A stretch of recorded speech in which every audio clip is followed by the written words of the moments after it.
Mabuhay Pilipinas! So today's vlog is a bit different because we have some good news and bad news. May magandang balita kami at hindi magandang balita. So ang magandang balita, nandito na kami sa bahay. Okay, nandito na si Shanta. She's walking around. She's healthy. Maraming salamat po sa mga nag-congratulate sa amin. Yes, madami, no? Ang dami nag-congratulate sa amin. Like tens of thousands of people commented. So it's so hard to read every single comment, diba? So if we like your comment, it means we've read it, diba, bebe? Bebe, how do you feel? Okay lang. Okay lang?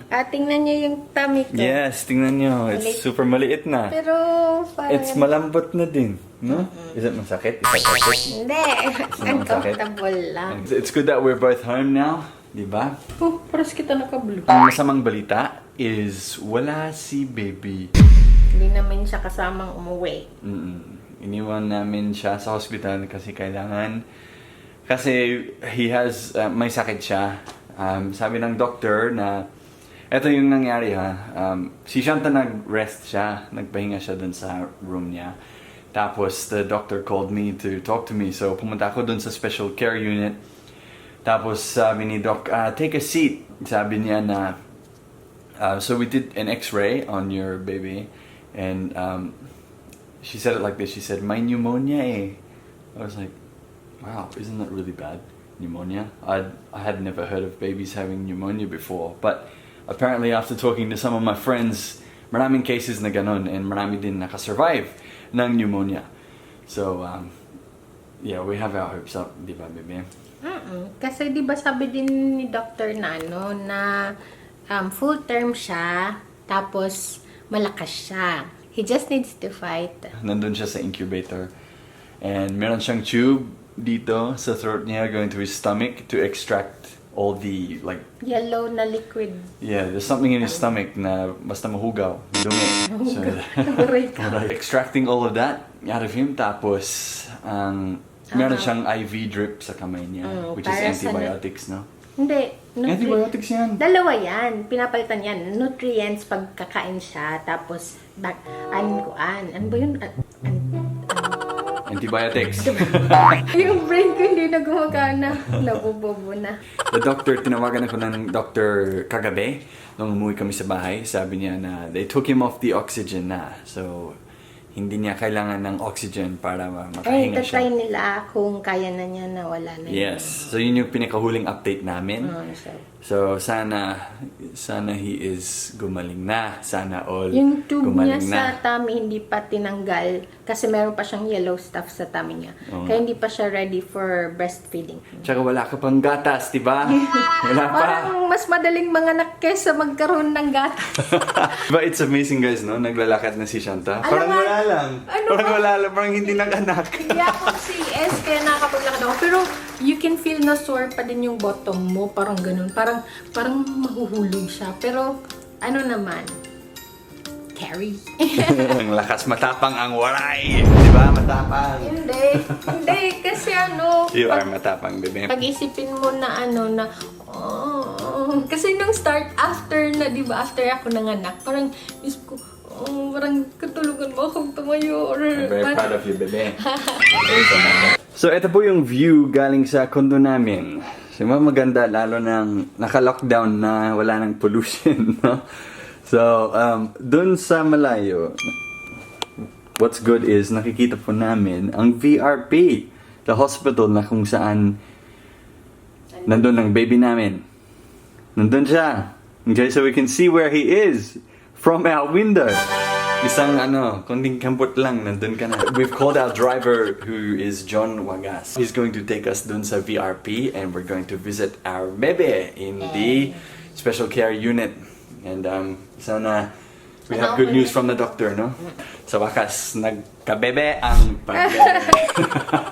We'll have to make another animation, di ba? Panoorin nyo, guys. Panoorin nyo to ang animation intro ni Shanta. Ginawa namin to dati.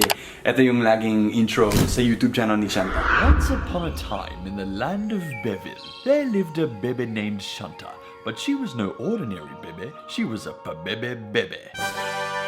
As the baby grew, she became proficient in music and dancing and was very happy. But the people of Bevil were not happy. They were angry and full of hate.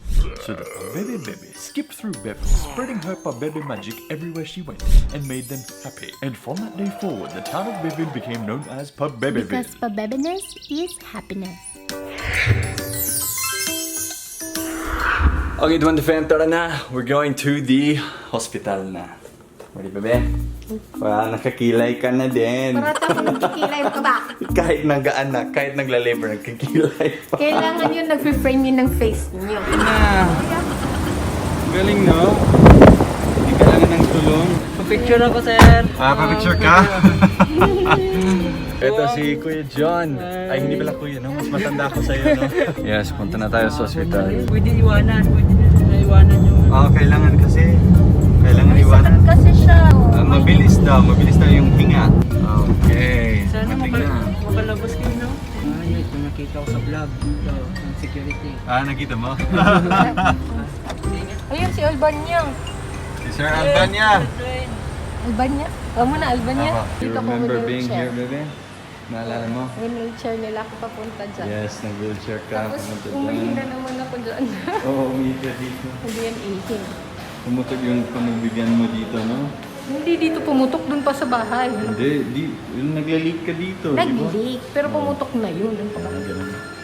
Okay, let's go up. We're here at the special care unit. So, pasok na tayo. Bawal yun siya. Oh, Bawal yan. sige. Oo. Hindi mo mag-ulit na naman. Thank you, man. Suot ka ng sapatos siya. May locker doon. Yes, Nandun may yung locker doon. Parang makasal. Magsusuot ka ng ganyan. Ay, Tapos bawal na. hairnet pa. Bawal na. Pero bawal mag-video sa loob. So, pasensya na kayo guys, ha? Ang minamahal ko po, aking diwata.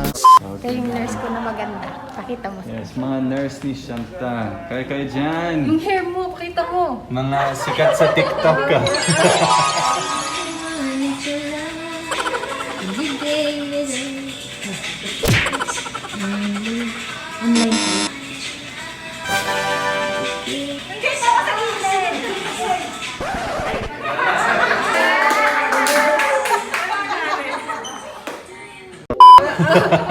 Abangan niyo sila sa TikTok. Yes. Sumayaw ka din ba? Kay Doktor, kanino yung TikTok na yun? Si Dr. Kamaymayan. Kamaymayan. Kami man. Kamaymayan. Medyo nag-okay na yung lungs niya. Okay na yung lungs niya, hindi na siya x-ray.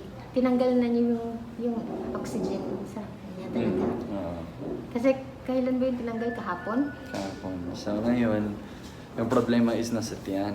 May infection daw siya sa tiyan. Oo, Kasi- kasi di ba nakaswallow siya ng amyalik. Lumalabas pa rin ang mga yellow fluids. So yun. From pneumonia to infection sa tiyan.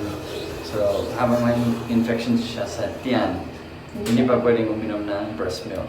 Kaya nandito pa siya kasi dalawang antibiotic yung itatry ni doctor. Yung isa, yung sa lungs niya. Tapos ngayon, sa tummy kasi, i-shift siya sa isang antibiotic. Yes. Tapos usually, sabi ni Doc, 2 to 3 days yung pag-test niya. Okay. Alright, nakalabas na tayo. Pero wala pa din si Bebe. Nasulao pa din. Alright, uwi na tayo sa bahay ulit. Humingi ako ng updated bill. Grabe mahal pala, no? It's costing us mga 16,000 pesos isang araw habang nagstay siya dun. Takot ako baka maubos yung pera namin, hindi na namin kayang bayaran yung treatment niya. Alright, baby, sakay na. Dito si John. Yun. Pwede dito ka na nakapilan. Pila ka na lang unahan. Ganda ito. May infection daw siya sa tiyan niya. So sabi ng doktor na kailangan manatili siya dun. Hindi pwedeng umuwi. Sana okay na. Oo, di ba? Sana.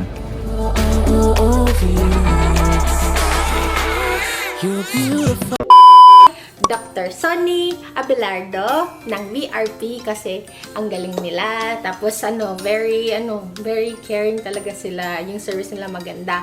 Tapos si Nurse Darlene Detour. Yan, tinulungan niya din ako. Tapos yung iba pang kasama namin at lalo-lalo na kay Dr. Marie Claire Brion. You know I'm mobbing with the D.R.E.